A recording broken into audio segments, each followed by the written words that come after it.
Hello दोस्तों, कैसे हो? आपका स्वागत है त्रिपान स्टडी सेंटर में। आज जो आपके समक्ष प्रस्तुत करने जा रहा हूँ वो काफ़ी महत्वपूर्ण है।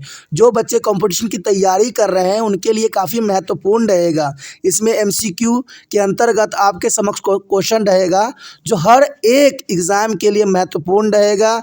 चाहे आप एसएससी के एग्ज़ाम दे रहे हो, चाहे यूपीएससी के एग्ज़ाम दे रहे हो, तो काफ़ी महत्व रखेगा। चलिए देखते हैं हमारा आज जो है एमसीक्यू क्या कहता है कि जब लोग विद्रोह करते हैं 1857 और उसके बाद। क्वेश्चन क्या आया है? 1856 में किस गवर्नर जनरल के निर्णय लिया कि बहादुर शाह जफर अंतिम मुगल राजा थे और उनके किसी भी वंशज को इसके बाद राजा के रूप में मान्यता नहीं दी जाएगी।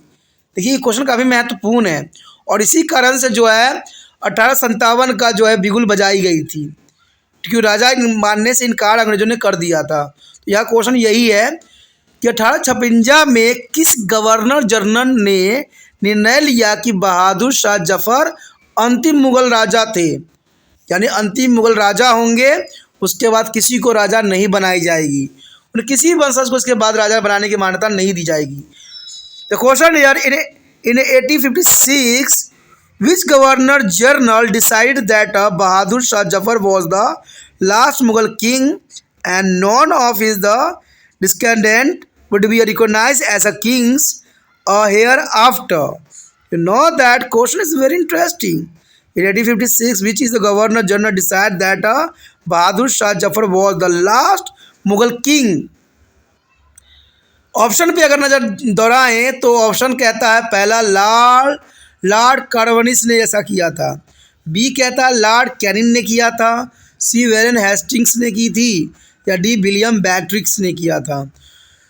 तो देखा जाए दोस्तों, इस समय जो गवर्नर था 1856 में, वो गवर्नर थे लॉर्ड कैनिंग। लॉर्ड कैनिंग जो थे उस समय के गवर्नर थे, यानी लॉर्ड कैनिंग, यानी ऑप्शन बी आपका सही है। ठीक है, लॉर्ड कैनिंग के कारण ही उन्होंने ये घोषणा किया कि जो है मुग़ल साम्राज्य के अब कोई भी राजा नहीं बनेगा, बहादुर शाह जफर जो होंगे अंतिम शासक होंगे, उसके बाद किसी को भी मान्यता नहीं दी जाएगी। इन सब कारणों के कारण जो है 1857 के जो है बिगुल बजाई गई थी। तो ये काफ़ी महत्वपूर्ण यहाँ पर क्वेश्चन बनता है। तो इस क्वेश्चन का आंसर जो है option B Lord Canning and Lord Canning. तो आप बी ऑप्शन के साथ जा सकते हो। चलिए देखते हैं अगला क्वेश्चन क्या है। आगे क्वेश्चन हमारे समक्ष आया है। क्वेश्चन है ग्वालियर पर अंग्रेजों ने पुण्य कब्जा किस सन में किया था? ग्वालियर पर अंग्रेजों ने पुण्य कब्जा किस वर्ष किया था? When was the Gwalior recaptured by the British? When the Gwalior recaptured by British?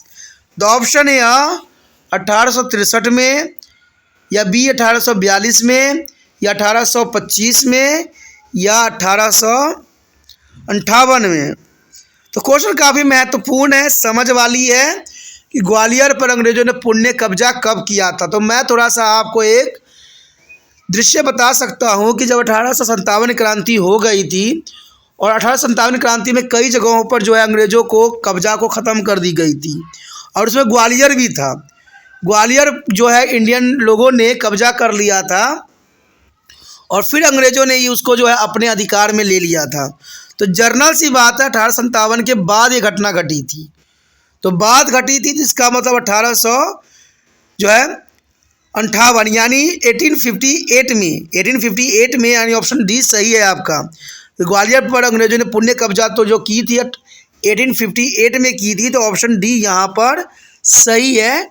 चलिए देखते हैं अगला क्वेश्चन क्या है। आगे क्वेश्चन हमारे समक्ष आया है। क्वेश्चन है कि लखनऊ की बेगम हजरत महल के बेटे का नाम बताइए। देखिए क्वेश्चन काफ़ी इंटरेस्टिंग है कि लखनऊ की बेगम हजरत महल के बेटे का नाम क्या था? The name of the son Begum Hazrat Mahal from Lucknow. You know that question here, name the son of the Begum Hazrat Mahal from Lucknow. The option here Birjis Qadr, B Nana Sahib, C Kunwar Singh, D Bajirao. देखा जाए तो राणा साहब तो इनके पुत्र थे नहीं, कुंवर सिंह भी नहीं थे, बाजीराव भी नहीं थे। तो देखा जाए तो ऑप्शन है बिरजेश कद्र थे। बिरजेश कद्र जो थे लखनऊ की बेगम हजरत महल के बेटे थे। तो ऑप्शन ए के साथ आप जा सकते हो, ऑप्शन ए आपका सही है। चलिए देखते हैं अगला क्वेश्चन क्या है। आगे जो क्वेश्चन आया है वो आपके समक्ष आ गया है। क्वेश्चन है कि उस भारतीय सैनिक का नाम बताइए जिसने बैरकपुर में अंग्रेजों के खिलाफ विद्रोह की कोशिश की लेकिन गिरफ्तार कर लिया गया और 8 अप्रैल 1857 को फांसी लटका दी गई। देखिए ये काफ़ी महत्वपूर्ण क्वेश्चन है कि उस भारतीय सैनिक का नाम आपको बताना है जिसने बैरकपुर में अंग्रेजों के खिलाफ विद्रोह करने की कोशिश भी की लेकिन गिरफ्तार कर लिया गया और 8 अप्रैल 1857 को फांसी लटका दी गई। Name the Indian soldier who tried to the rebel against the British at the Barrackpore but was arrest and hanging to be death on 8 April 1857. 1857, that is important. I repeat again. Name the Indian soldier who tried to rebel against the British at the Barrackpur but was the arrest and hanging to be death on 8 April 1857. Option की तरफ देखें तो नाना साहब थे क्या वो, क्या भी बहादुर शाह जफर थे, या सी तात्या टोपे थे, या डी मंगल पांडे।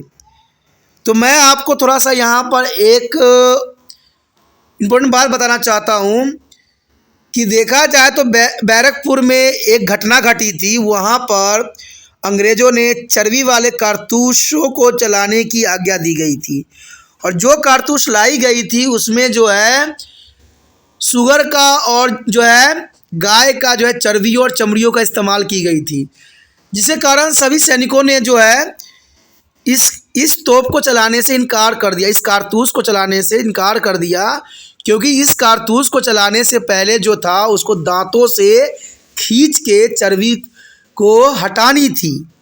और आपको तो पता ही है कि हर धर्म में हर चीज़ की अलग मान्यता होती है। हिंदू जो है गाय को अपनी माता समझती थी और इन चमड़ी को मुंह में लगाना उनके लिए सही नहीं था। और मुस्लिम धर्म में सुअर का नाम लेना भी यानी पिग का नाम लेना भी हराम था और वो नापाक हो सकते थे। तो इन्हीं कारणों से सभी सैनिक ने, चाहे हिंदू के हों चाहे मुस्लिम हो, सब ने जो है कारतूस को चलाने से इनकार कर दिया। और इसमें से जो है एक महत्वपूर्ण व्यक्ति थे मंगल पांडे, उन्होंने भी इनकार कर दी और उनके साथ सभी सैनिकों ने भी मना कर दिया। लेकिन ये विद्रोह काफ़ी दिनों तक नहीं चली। अंत में जो है मंगल पांडे को फांसी की सज़ा दे दी गई और उनको फांसी पर लटका दिया गया। लेकिन कहते हैं ये विद्रोह यहीं पर ख़त्म नहीं हुई, इसके बाद जो है विद्रोह की एक लहर सी चली।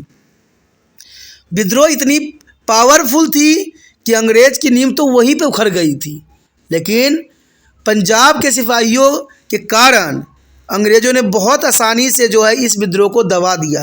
अगर पंजाब के सैनिकों ने अंग्रेज़ों के साथ नहीं दिया होता तो शायद भारत 1857 में ही स्वतंत्र हो जाता। लेकिन कहते हैं ना, जो चीज़ जहाँ होना होता है वही होता है। जैसे इस क्वेश्चन में उस भारतीय सैनिक का नाम बताना था जिसने बैरकपुर में अंग्रेज़ के खिलाफ विद्रोह करने की कोशिश की लेकिन गिरफ्तार कर लिया गया और 8 अप्रैल 1857 को फांसी लटका दी। तो वो थे मंगल पांडे। जो मैं आपको कहानी बता रहा था वो मंगल पांडे के थे। अगर आपको क्वेश्चन में भी आ जाता है तो बहुत ही आसानी से आप जो है लिख सकते हो, जो काफ़ी महत्वपूर्ण है। चलिए देखते हैं अगला क्वेश्चन क्या है। आगे क्वेश्चन हमारे समक्ष आया है। क्वेश्चन है कि निम्नलिखित में से कौन ब्रिटिश भारत के संबंध में एक निवासी का सबसे अच्छा वर्णन करता है। यानी आपके जो ऑप्शन दिए हुए हैं उनमें से कौन सा जो है लाइन ब्रिटिश भारत के संबंध में, ब्रिटिश और भारत के संबंध में एक निवासी का सबसे अच्छा वर्णन करता है। I repeat in English, which of the following best describe a residence with the respect to the British Indian. You know that question is very interesting. Which one of the following best describe a resident with respect to the British India. Okay, the option here, एक अधिकारी जो सैनिक को शपथ दिलाता है। B, राजस्व एकत्र करने वाला एक स्थानीय साहूकार है। सी, ब्रिटिश सरकार का एक वरिष्ठ प्रशासनिक अधिकारी जो एक स्थानीय स्थान पर तैनात था और राज्य घटनाओं को नियंत्रित करता था। डी, भू राजस्व पर नियंत्रण करने के लिए एक स्थानीय जमींदार। तो देखा जाए क्वेश्चन काफ़ी महत्वपूर्ण है, समझने वाली है कि निम्नलिखित में कौन ब्रिटिश भारत के संबंध में एक निवासी का सबसे अच्छा वर्णन करता है। तो आंसर देखने पर आंसर ये है, a senior British government administrative official या position did in the local place and the controlling the happening of the kingdom. Means British सरकार का एक वरिष्ठ प्रशासकीय अधिकारी जो एक स्थानीय स्थान पर तैनात था और राज्य घटनाओं को नियंत्रित करता था। तो सी ऑप्शन आपका सही जाएगा, सी ऑप्शन आपका करेक्ट है।